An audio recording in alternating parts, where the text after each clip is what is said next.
Pilipinas, una sa ating mga balita.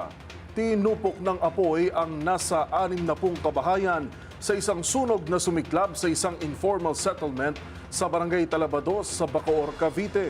Aabot naman sa 75 pamilya ang napaulat na nasunugan sa insidente. Ang mga pinakahuling detalye ihahatid live ni Giselle Ricafort. Giselle.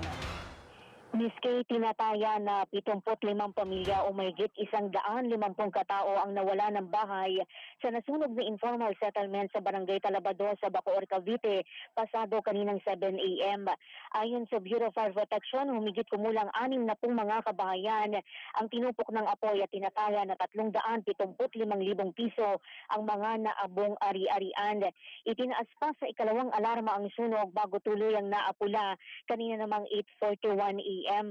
Halos 2 oras tinupok ng apoy yung hilera ng mga kabayan na pawang gawa sa light materials.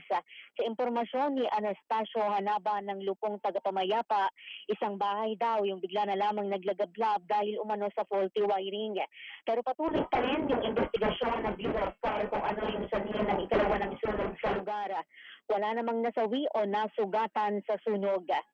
Ito si Giselle Ricafort para sa DZRH, una sa Pilipinas, una sa Pilipino. Maraming salamat, Giselle Ricafort.